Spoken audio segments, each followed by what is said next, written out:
Hello, good morning. Good morning Luzon, Visayas and Mindanao. Today is mini video. Nandito ako ngayon sa Canlanipa School. Kasi kukunin ko yung 2,500 na bigay sa DSWD. Maraming tao dito. Tsaka kawawa yung mga matanda. Ayan, no? Hinahantay namin yung taga DSWD kasi hindi pa sila dumating. Pero mataas na yung pila. Ayan, ang daming tao. Ayan, nagsiksikan na sila, pero ako, lang ako. Tabi-tabi muna ako sa sa gilid kasi ayokong masyadong matao. Yan si Inday Wilma, oh.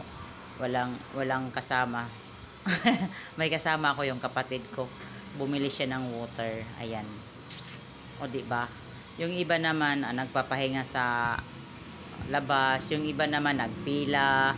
Tsaka yung kanina pagdating ko, parang may yung matanda nagalit sa isang ali kasi nga sumingit yung ali, isa daw nang nauna.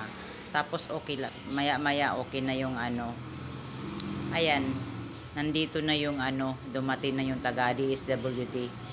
Kasi kasi yung papel namin parang chiche kung nandito ba yung pangalan namin bago kami bigyan ng pera. Yan, kapatid ko yan. Hinanap niya si mama kasi kailangan namin ng water kasi uhaw na kami.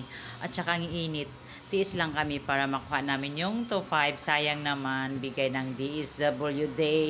Thank you po. Ayan. Ayan si Inday Wilma. Nagtiis talaga para makuha ko yung 2,500 ko. Ayan na po. Yun lang po. Thank you nga pala sa mga new followers ko po at saka salamat po. Bye-bye.